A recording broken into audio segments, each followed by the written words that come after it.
안녕하세요. 결혼한 지 3년 된 30대 여성이에요.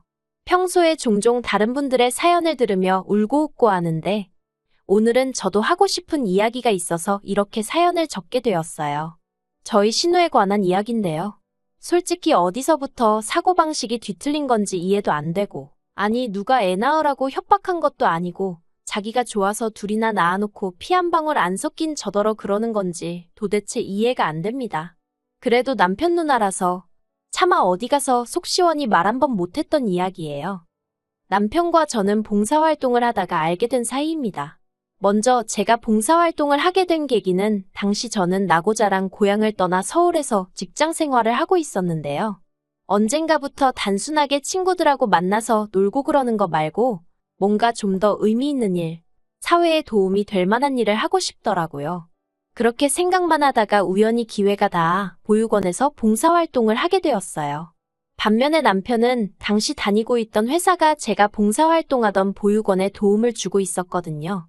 그래서 반강제로 봉사활동도 참여하게 되었다고요.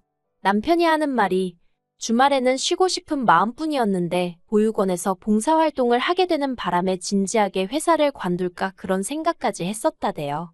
하지만 저를 발견하곤 그러지 않아서 천만다행이라고 생각했다나요? 저희 남편이 원래 너스레가 심해요. 아무튼 그곳에서 만나서 남편이 먼저 저에게 호감을 표현해왔고 그렇게 저희는 봉사도 하고 사랑도 만들어갔습니다. 그리고 2년이 지나서 부부의 영까지 맺게 되었고요. 결혼 당시 시댁이나 친정에서 크게 도움을 받은 건 없어요. 일단 시댁의 경우 아버님은 지병으로 인해 제대로 된 사회활동을 할 만한 상황이 못 되었고 어머님은 그런 아버님을 돌보고 신혼의 애들을 키워주시느라 따로 어디 가서 돈 벌고 하실 상황이 아니었어요. 그나마 신혼의 애들 봐주는 조건으로 다달이 100만 원씩 받고 계셨는데 그 돈하고 저희 남편이 드리던 용돈 30만 원하고 해서 총 130만 원으로 생활을 이어가신다 들었습니다. 물론 결혼 전에는 이렇게 세세하게는 몰랐고 결혼하고 나서 남편이랑 앞으로 경제권은 누가 가질까 그런 이야기들을 하다가 알게 된 거예요. 친정에서 도움을 안 받은 이유는 단순했습니다. 남편이 먼저 자기 쪽에서 아무것도 못 해주니 이렇게 된 거 저도 아무것도 받아오지 말라나요. 그리고 그때는 제 눈에 콩깍지가 씌어도 단단히 씌어 있었는지 그런 남편의 모습이 왠지 패기가 넘쳐 보여서 냉큼 알겠다고 했네요. 저희 남편에 대해서 조금 더 이야기를 해보자면 남편에게는 위로 4살 많은 누나, 그러니까 저에겐 신우지요. 신우가 하나 있어요. 하지만 요새같이 형제자매가 한둘밖에 안 되는 시대에 장남차남 장녀차녀 그런 게 뭐 그렇게 중요한가 싶네요. 저도 친정에서 차녀지만 행여 집안에 무슨 일이라도 있으면 능력되고 시간 있는 사람이 해결하면 되지 그게 꼭 나이 순일 필요는 없다고 생각하거든요. 그리고 말이 나와서 말이지만 저희 신우는 시매부와 함께 치킨집을 운영하고 있어요. 그런데 인터넷에서 후기라던가 찾아보면 솔직히 장사가 잘 되는 편은 아닌 것 같대요. 맛없다 눅눅하다 욕도 많이 먹고 사실 결혼 전에는 신혼내외가 장사를 한다 그 정도만 알고 있었지 업종이라던가 몇 시까지 하고 그런 세세한 사정은 잘 알지 못했거든요. 저도 굳이 물어볼 생각을 못했고 남편도 먼저 말해주지 않았으니까요. 나중에 왜 말 안 했냐고 지나가듯 한번 물었는데 자랑거리도 아니고 굳이 뭐하러 말하나 싶었다나요. 하지만 장사가 어떻게 되건 간에 신혼에는 새벽 2시까지 장사를 이어가는 날이 많았고 그렇다 보니 자연스레 어머님이 애들을 봐주시게 된 모양이 돼요. 그런데 앞에서 제가 100만 원이라고 얘기했던 거 기억하시나요? 저는 솔직히 처음 들었을 때 애들 한 명당 100만 원씩 받으신다는 줄 알았어요. 그게 요새는 입주시터들은 300조도 안 들어오는 일도 있다더라고요. 그런데 아무리 친정어머니라 해도 그렇지 어떻게 남자애들을 둘이나 그것도 일주일에 6일씩 맡기면서 딱 100만 원이라니? 너무한다 싶대요. 물론 모녀 사이에 괜찮다고 이야기가 되었으니 그랬겠지만요.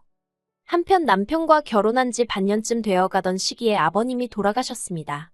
지병으로 인한 심근경색이었는데 당시 어머님은 신혼의 애들하고 거실에서 잠이 드셔서 방에서 주무시던 아버님께 무슨 일이 있었는지 전혀 모르셨다고 들었어요. 그래서인지 아버님이 돌아가신 이후로 한동안 어머님이 이게 다 당신 탓이라며 스스로를 많이 원망하고 자책하셨지요. 저러다 어떻게 되시는 거 아닌가 싶을 정도로 많이 힘들어하셨어요. 그래도 시간이 약이라더니 한 달 정도 지나니 상황이 어느 정도 정리가 되어 갔습니다. 어머님도 전보다는 훨씬 안정적인 모습을 보이셨고요. 그래서 다행이다 싶었는데 엄밀히 말하면 그래도 저는 남이고 남편은 자식이라 그런지 그런 어머님을 여전히 불안하게 보는 눈치였어요. 그리고 남편이 저한테 대놓고 말하지는 않았지만 혼자 대신 어머님을 저희 집으로 모시고 오고 싶어 하는 것 같대요. 하지만 제가 못된 건지 남편이 먼저 직접적으로 저에게 묻기 전까지는 굳이 제가 나서서 우리가 어머님 모실까? 그런 이야기는 하고 싶지 않았습니다. 솔직히 아무리 어머님이랑 저랑 특별히 나쁜 사이는 아니었다고 하더라도 한 집에서 같이 사는 건 꿈에서도 생각해 본 적이 없던 일이라 엄두가 안 났거든요. 그러다 결국 하루는 퇴근한 남편이 할 말이 있다면서 평소에는 잘 마시지도 않는 소주까지 사들고 집에 왔대요. 그리고 아니나 다를까? 역시나 남편이 합가 이야기를 꺼냈습니다.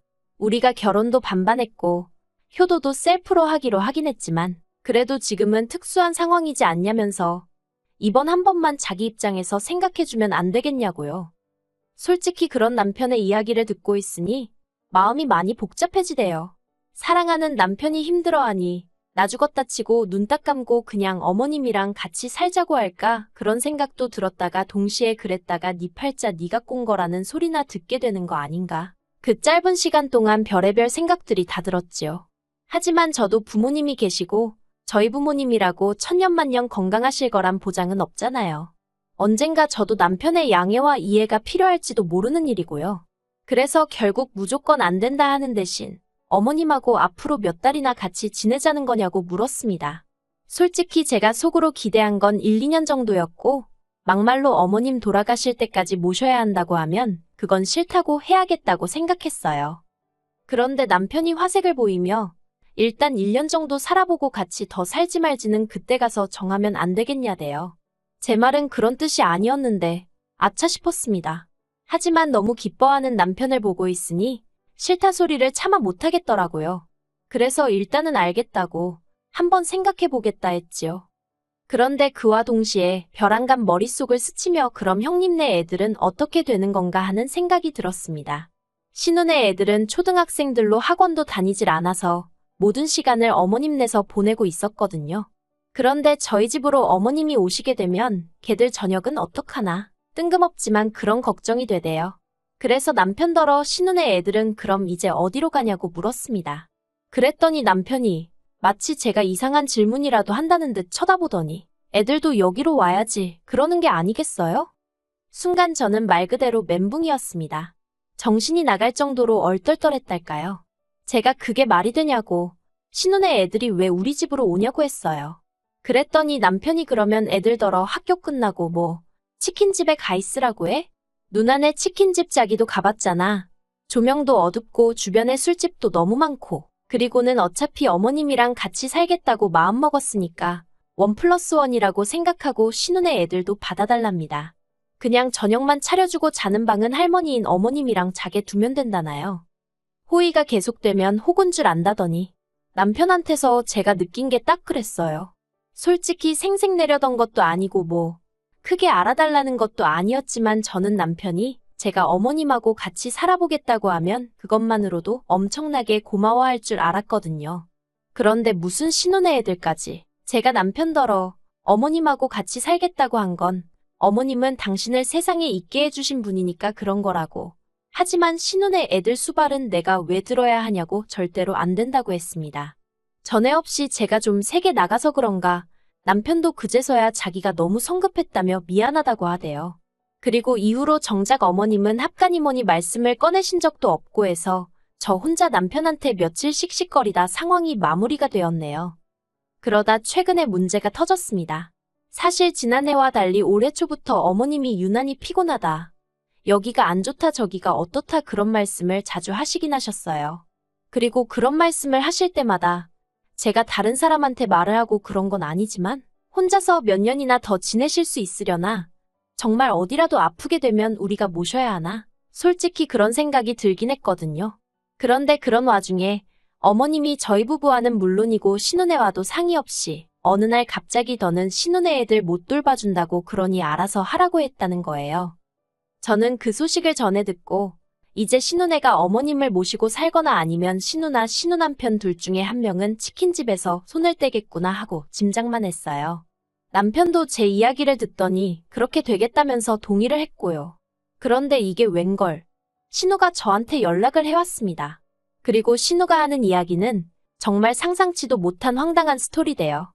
사실 어머님의 상황과 별개로 남편과 저는 슬슬 아이를 가질 준비를 하고 있었어요. 그 준비라는 건 이제 음식도 좀 좋은 걸로 골라서 먹고 영양제도 잘 챙겨 먹고 운동도 하고 뭐 그렇게 말이지요. 그리고 이런 이야기를 남편이 별 생각 없이 지난 가족 모임 때 신우한테 하대요. 그런데 신우가 그 이야기를 꺼내면서 하는 말이 저더러 어차피 올해 애가 지면 회사 관둘 거 아니냐입니다. 그러니까 어차피 관둘 거 조금만 더 일찍 관두고 어머님이랑 당신애들 좀 챙겨주면 안 되냐대요. 그러면 어머님한테 애들 봐주시는 몫으로 드리던 돈도 저에게 주겠다면서요. 제가 황당해서 신우더러 지금 형님네 애들 때문에 저더러 회사를 관두라는 거냐고 단도직입적으로 물었습니다. 그러자 신우가 꼭 그런 건 아니지만 제가 조금만 배려를 해주면 어머님도 그렇고 자기네도 그렇고 상황이 나아진다는 뜻이래요. 그러면서 제 결정에 두 가정의 목숨이 달려있다나요? 솔직히 신우가 회사 생활을 안 해봐서 회사의 출산휴가라던가 육아휴직을 잘 모르나 싶기도 하고 그래서 신우한테 조목조목 설명을 해줬어요. 저는 육아휴직이 보장되는 회사에 다니고 있고 혹시나 나중에 복직을 하는데 상황이 여의치 않아서 퇴사를 하게 되면 그때는 권고사직 처리가 되기 때문에 실업급여도 얼마 받을 수 있다. 근데 지금 관두면 저는 말 그대로 아무것도 못 받는다. 그러니 형님 말씀대로 해드릴 수가 없다. 그렇게 딱 잘라 말했지요. 그랬더니 신우가 또 한다는 말이 그래서 내가 한 달에 100만 원씩 준다고 하잖아 그럽니다. 어처구니가 없어서 솔직히 어디 가서 제 입으로 얼마를 벌고 어쩌고 그런 이야기하는 거 별로 안 좋아하거든요. 사람들 반응이 씁쓸한 게 자기들 생각보다 적게 벌면 무시하고 자기들 생각보다 많이 벌면 인정을 안 해주고 어느 쪽 반응이든 기쁘지가 않아서 언젠가부터 수입에 있어서는 말을 아끼고 있어요. 그런데 신우가 계속 그놈의 100만 원을 들먹이면서 저를 설득하려고 드니까 나중엔 화가 다 나더라고요. 그래서 신우더러 형님, 저 한 달에 400씩 벌어요. 그랬습니다. 그러자 신우가 저를 황당하다는 듯 쳐다보더니 그래서 100만 원은 뭐 돈 같지도 않다는 거야 하고 시비를 거는 게 아니겠어요. 그때 깨달았습니다. 지금 신우랑 아무리 이야기를 해도 해결되는 일은 하나도 없이 나 혼자 화만 나겠다는 사실을요. 그래서 신우더러 순리대로 살라고 했습니다. 애는 애 엄마가 키우는 게 맞지.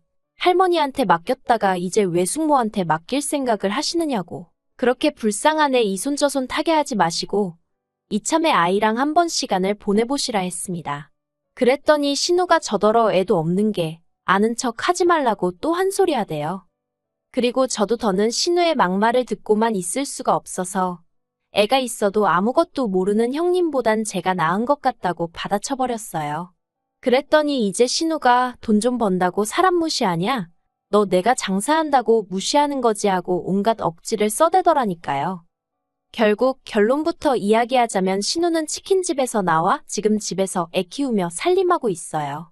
저 때문에 외벌이가 되어 먹고 살기가 빡빡하다는 말도 안 되는 소리를 하면서 저희 남편더러 생활비를 보태달라고 했었답니다.